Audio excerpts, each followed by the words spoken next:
1 Raja-Raja pasal 13 mencatat sebuah kisah tentang abdi Allah dan nabi tua.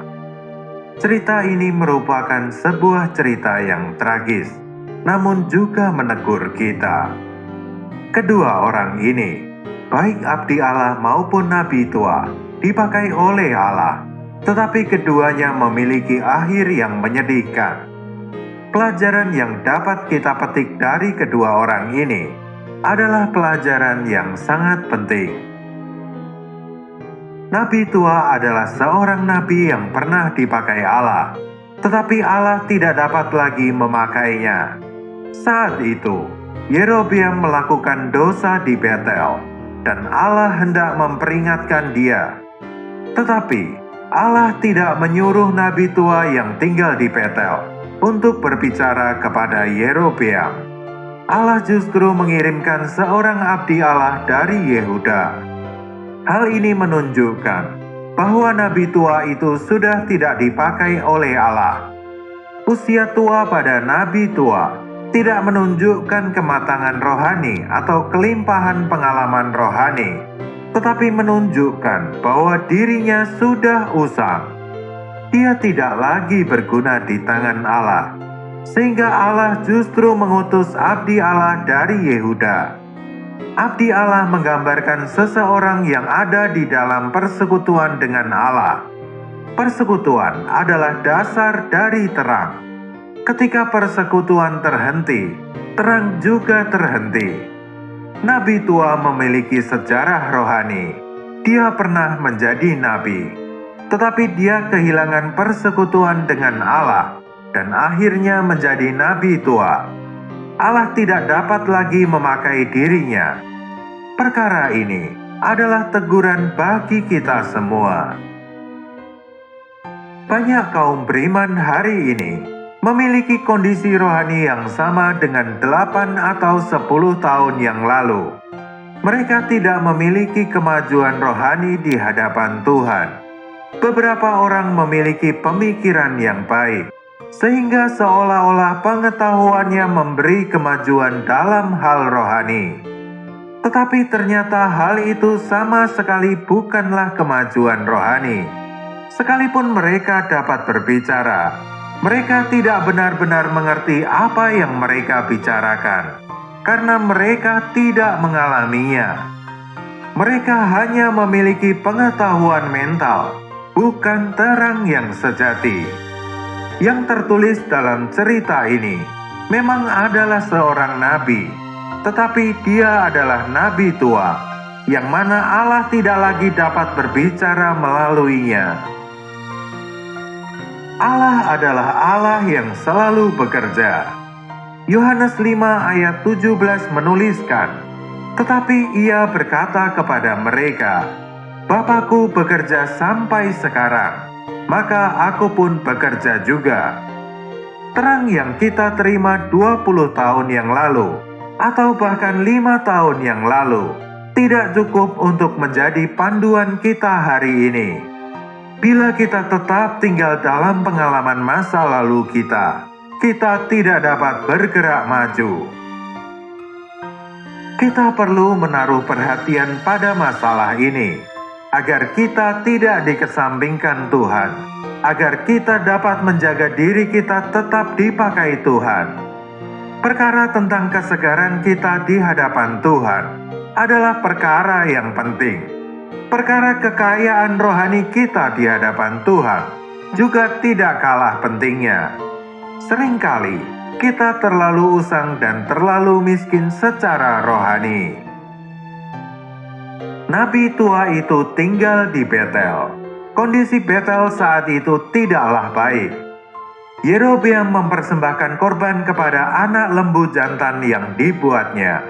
Dia juga mengangkat imam-imam yang bukan keturunan Lewi, dan ia menetapkan sendiri hari dan bulan untuk mempersembahkan korban. Segala yang dilakukan ini mendukakan hati Allah. Yerobeam beribadah menurut caranya sendiri di luar Yerusalem, sehingga Allah menjadi murka. Dia tidak hanya berdosa sendirian, tetapi dia membawa rakyatnya, dan raja-raja berikutnya terperosok dalam dosa yang sama. Dosa yang dilakukan Yerobeam di Betel adalah dosa yang sangat serius. Nabi tua tinggal di Betel, dan Yerobeam melakukan dosa di depan matanya. Tetapi dia tidak menganggap hal itu sebagai dosa. Kondisi yang terjadi di sini sangat serius.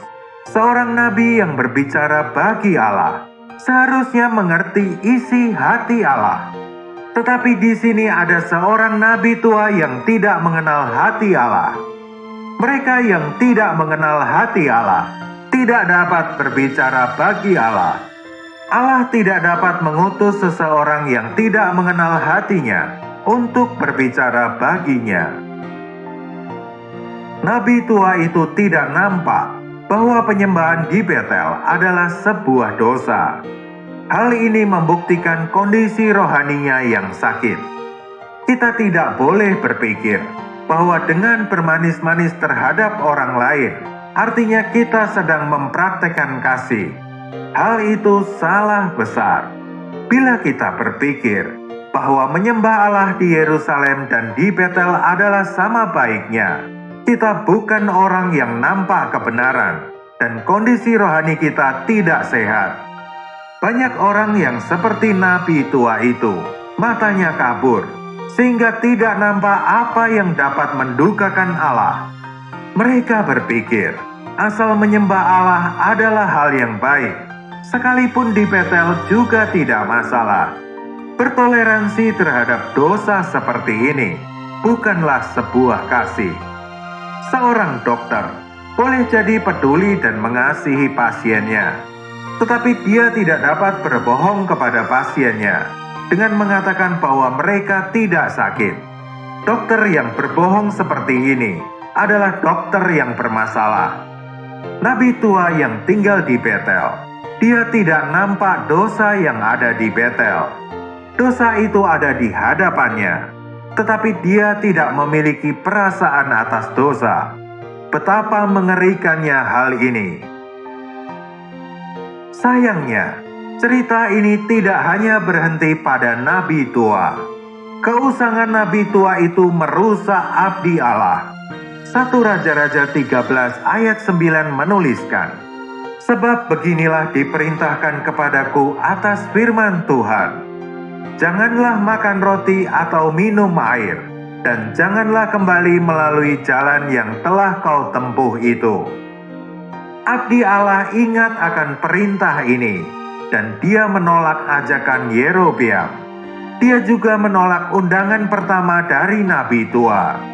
Tetapi akhirnya dia tertipu oleh nabi tua yang berkata, "Aku pun seorang nabi juga seperti engkau, dan atas perintah Tuhan, seorang malaikat telah berkata kepadaku, bawalah dia pulang bersama-sama engkau ke rumahmu, supaya ia makan roti dan minum air." Abdi Allah itu mungkin berpikir bahwa nabi tua sudah lebih berpengalaman, dan dia berpikir bahwa dia harus mendengarkan nabi tua itu. Abdi Allah ini tidak patuh terhadap perintah Allah, karena dia tertipu oleh nabi tua. Akhirnya, abdi Allah ini pun mati diterkam singa. Abdi Allah itu telah jelas tentang perintah Tuhan yang diterimanya, tetapi dia terpengaruh oleh kata-kata manusia.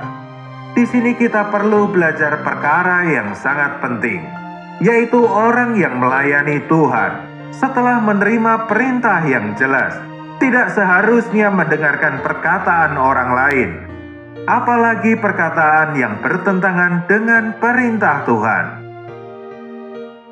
Perkataan Paulus kepada jemaat di Galatia juga memiliki prinsip yang sama.